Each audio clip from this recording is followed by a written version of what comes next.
show. Hello, everybody. Fun. AF.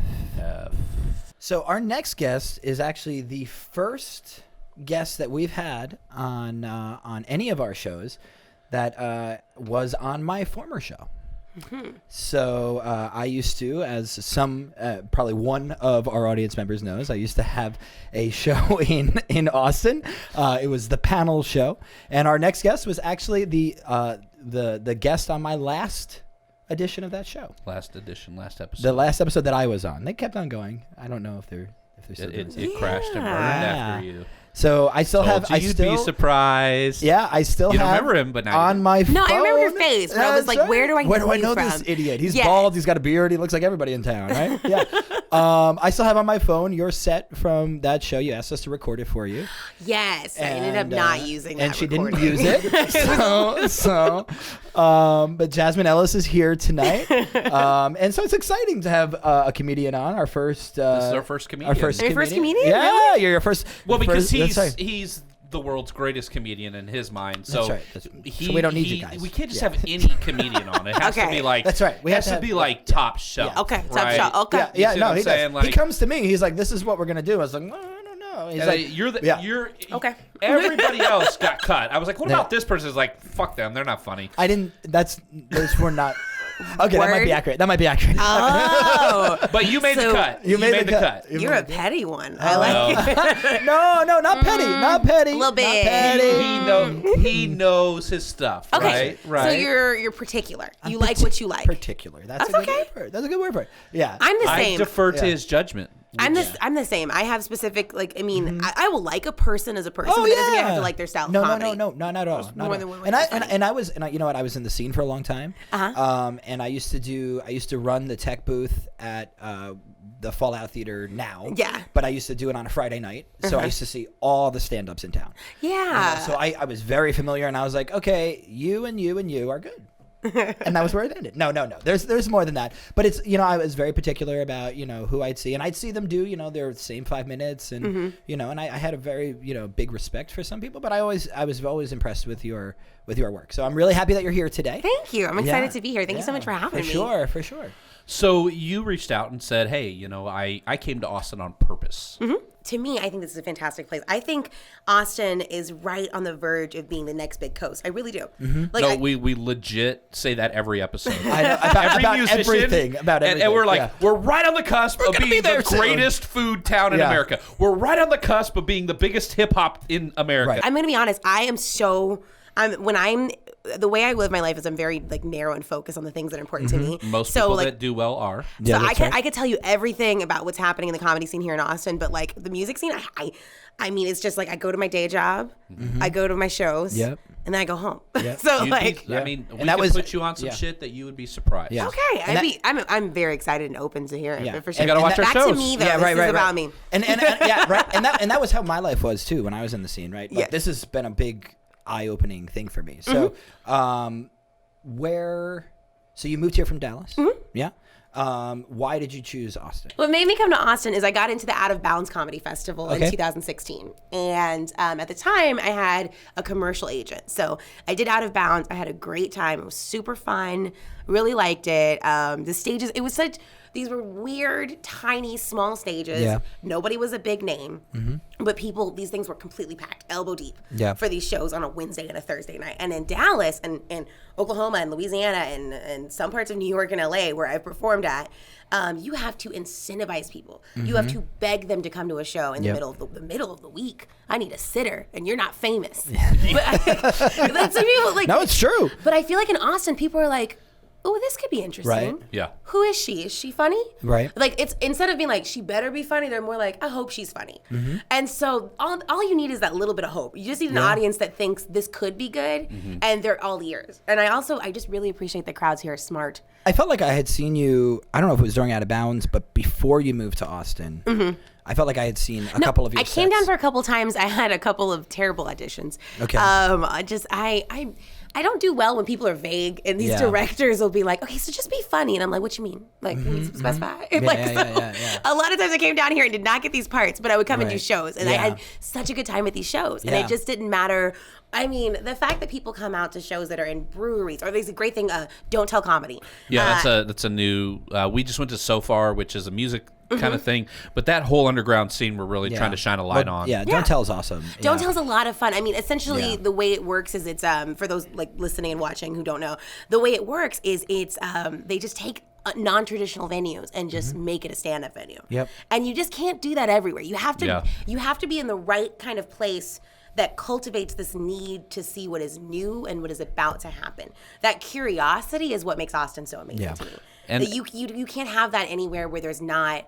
And audiences, like the regular people who come to shows, who come to multiple shows. Right. Like, because the average person goes to, what's the average? Like an average of like 1 to 5 stand-up shows in their lifetime. Yeah. But I feel like, Really? like when you look at like the national average. Wow, I'm like actually way ahead of that curve, and I thought I wasn't into comedy at all. It's because you're into art. It's like you're in the art and sense of music, tattoos, that kind of thing. But you already care enough about art to include comedy somewhere in there. Right. But like, that and he drug me to a bunch of his shows. To my shows. Yeah, very cool. I'm glad you're a good supportive friend. That's right. I know. If you had been to the shows, you know how supportive he was. And I just She didn't remember. That's true. Oh my god, no! I remembered your face. That's right. No, it's okay. And you know what's funny is my new co-host, bearded, tattooed, glasses, a little shorter. That's all. It's the same though. Another thing I'm so grateful about, the fact that you can get on more than one. Like, when you talk about getting like 3, 4, 5 shows in one night, it sounds like you're talking about New York or LA. Right. And the fact that I don't have to, live underground with rats, but I can get on stage 4 or 5 times a night, I love it. It was awesome. It was. I mean, I would be on every show at the Fallout Theater on Friday nights. You know? I would be on the 8 o'clock, then I'd have my improv troupe show up for the 9 o'clock, and then I'd have the 10 o'clock with the panel show. And it's just awesome because they need the people, they need the performers. It's just hard to make a living, unless you have a day job, right? So, like we always say on our music shows, support your artists, right? I think, Jasmine, you have a recording, right? Coming up, right? Tentatively, the date will be November 17th, I believe. And I'm going to do my album release. So a stand-up comedy album. Like a vinyl? No, I'm actually just going to do online releases. And then eventually, I haven't really put a lot of stock into doing vinyl. Well, and don't let me influence either way, but in speaking to musicians, like this is one thing that we really preach, because if in streams, you have to get like on Spotify. Now this is music. I don't know comedy or whatever. I would imagine it's less. But you have to get 1.1 million streams in a month to make $1,437, which is the equivalency of a full-time minimum wage job in America. So to make up for that, artists do vinyl at $30 and make, sell 500 of them or 1,000 of them, and you know what I mean, and then they're making $12 a piece, and so at least you're making. But you're dumping a lot of money into getting those up first. Right. That's what I'm saying. Exactly. It's a little different for our scene, or for your scene. I mean. I just don't feel like I know a lot of people with record players. I buy vinyl all the time. I just hang it on the wall. Yeah. It's art to me. And I mean, t-shirts, normies pins, don't be doing that. Buttons, people with capri stickers. Pants don't listen to vinyl. Like people with capri pants. Like middle-aged moms that come to my shows don't have record players. I don't know. Like. Depends on where you're performing. Normies. That's a new word. Yeah. That's one of those normies. Me and my husband call ourselves that every time we do something in Round Rock. Like we'll just. So just like basic. Yeah, it's just very basic. Anytime we're going to get we go to IKEA and we're like, you want to go to Applebee's? He's like, we're not going to Applebee's. You normie. And I'm like, yes, we are. And then we're gonna get scented candles. Yeah. At the end of the day, how can we, people watching this, support someone like you? That's a great question. One of the first things you can do to support me is to share things I put out there that are funny. If you see a video of me and you're like, oh, that was so good, put it on your social, because I don't know everybody you know. But when you put it out there, you're giving them an opportunity to see me. That's one of the easiest, cheapest, costs you absolutely nothing.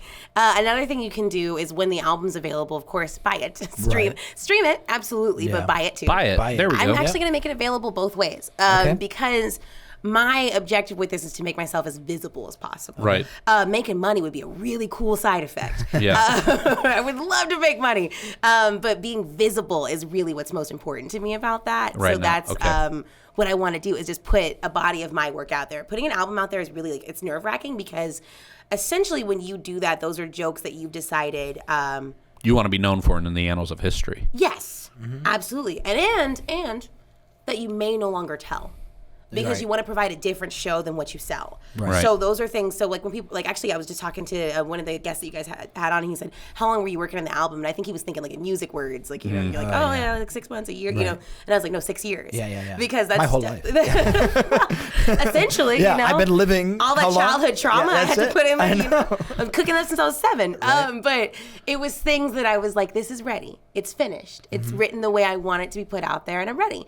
My uncle died a couple years ago, and I mean, it was a sad thing, but my family, they make every funeral a big deal. There's always something going on. And I had this one aunt who decided that this was her time to shine, you know? Like a eulogy could be a eulogy, or she could audition for Showtime at the Apollo. Like that's... I'm gonna tell you guys how it went. She was just going through regular Bible verses and just starts singing. She's like, and as I walk through the valley of the shadow of death. And I was like, I take a look at my life and realize there's nothing left. So my family hates Coolio, and I'm not allowed back at that church. Thank you so much for coming. You have been such a This joy. slightly hostile interview, like, you don't remember me, and you're not funny to me. I got nothing. Check out her album. It comes out in times. November.